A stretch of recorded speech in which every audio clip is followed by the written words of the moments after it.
రవిలాగున పాటలు పాడుకుంటూ మీ మధ్యకు వచ్చిన వారిగా ఉన్నాం.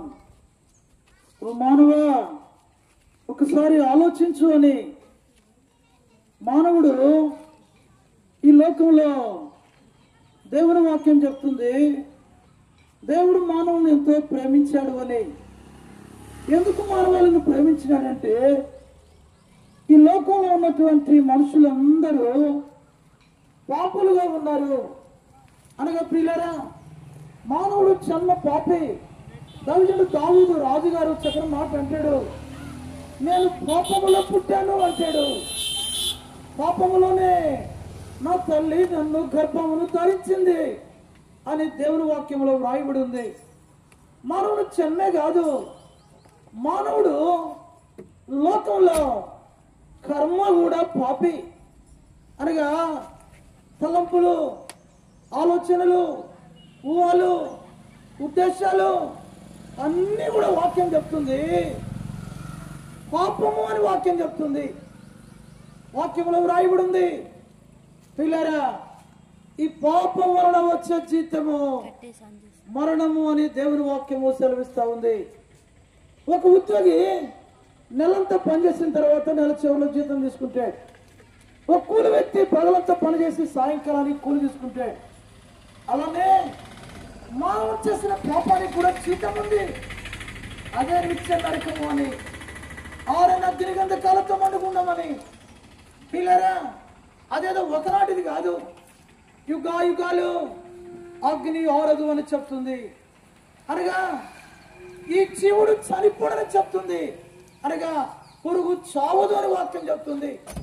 అయితే పిల్లరా, ఈ అగ్నిగంధ కాలతో మండుకుండము నుంచి అక్కడ ఏడ్పు ఉంటది, రోదనుంటది, వేదనుంటది. అనగా దేవుని వాక్యంలో రాయబడి ఉంది, ఒక్క బొట్టు కూడా నీరు కూడా దొరకదు అక్కడ. ఎప్పుడు యాతన పడే స్థలం అది. అలాంటిది పాతాళం అని, నిత్య నరకం, ఆరని అగ్నిగంధ కాలతో మండుకుందాం దేవుని వాక్యం చెప్తుంది. పిల్లల మానవుణ్ణి దాని నుంచి విడిపించాలని ప్రభువైన యేసుక్రీస్తు వారు పాపం లేని వాడిగా ఈ లోకంలో జన్మించాడు, పాపం లేని వాడిగా ఈ లోకంలో జీవించాడు. ఆయన ఈ లోకంలో అనేకమైన సూచక్రియలు, అద్భుతాలు చేశాడు. పిల్లరా, కుంటోళ్ళకి కాళ్ళు ఇచ్చాడు, గుడ్డోళ్ళకి కనులు ఇచ్చాడు, చెవిటివారికి చెవులు ఇచ్చాడు, మగవారికి మాటలు ఇచ్చాడు, నీటిని ద్రాక్షరసంగా మార్చాడు, చనిపోయిన వాళ్ళని లేపాడు. ఆయన కూడా చనిపోయి 3వ దినాల లేఖనాల ప్రకారము తిరిగి లేపబడ్డాడు. అనేకులు చూస్తుండగా ఆరోహణమై వెళ్ళిపోయినాడు. ఆయన మరలా తిరిగి రాబోతా ఉన్నాడు. పిల్లరా, ఆ యేసు ప్రభువారి శిలువలో పవిత్రమైన, నిష్కలంకమైన, నిర్దోషమైన రక్తాన్ని చిందించాడు. వాక్యం చెప్తుంది పిల్లరా, ఆ యేసు ప్రభు రక్తం మానవుని యొక్క ప్రతి పాపము నుండి మనలను పవిత్రులుగా చేస్తుందని, నీతిమంతులుగా చేస్తుందని, ఆ నిత్య నరకము నుంచి మనము తప్పించబడతామని, రక్షించబడతామని. అందుకే ఆయనకు పేరు ఏమనంటే యేసు అని. అందుకే ఓ మానవుడా, ఒకసారి ఆలోచించు.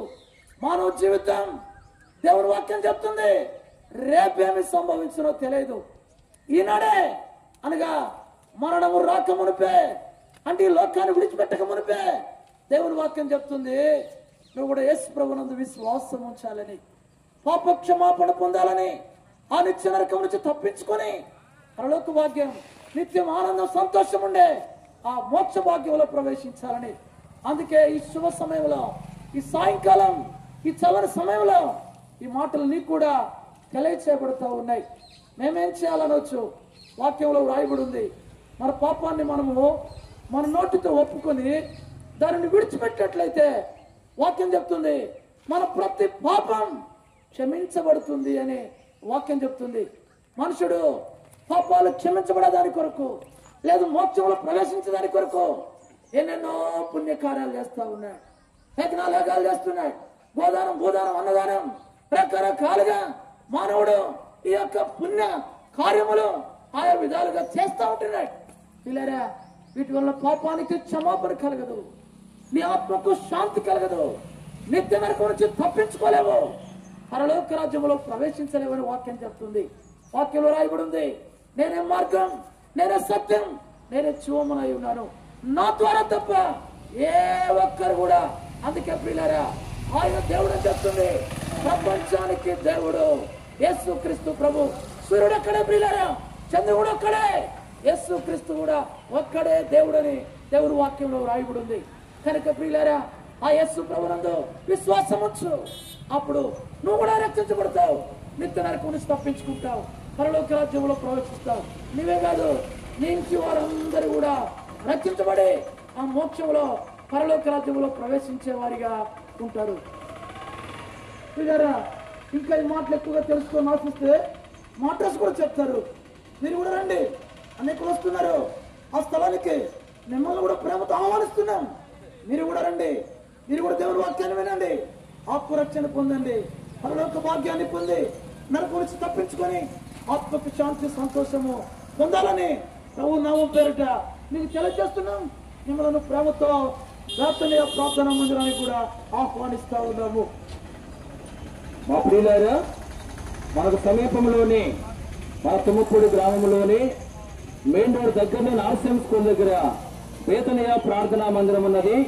అక్కడ ప్రతి ఆదివారము ఉదయకాలం 7 గంటల నుండి 9:30 వరకు, 10:30 నుండి 1:30 వరకు దైవారాధన కార్యక్రమాలు జరిగించబడుతూ ఉన్నాయి. వారంలో ఆయా కూడికలు జరిగించబడుతూ ఉంటున్నాయి. దైవ సేవకుల కుటుంబం అక్కడ ఉంటున్నారు. ఈరోజు సాయంకాలం 7 గంటలకు ప్రత్యేకమైన సువార్త కూడిక ఏర్పాటు చేయబడింది. మీ అందరినీ ప్రేమతో ప్రభువైన యేసుక్రీస్తు నామములో ఆహ్వానిస్తూ ఉంటున్నాం.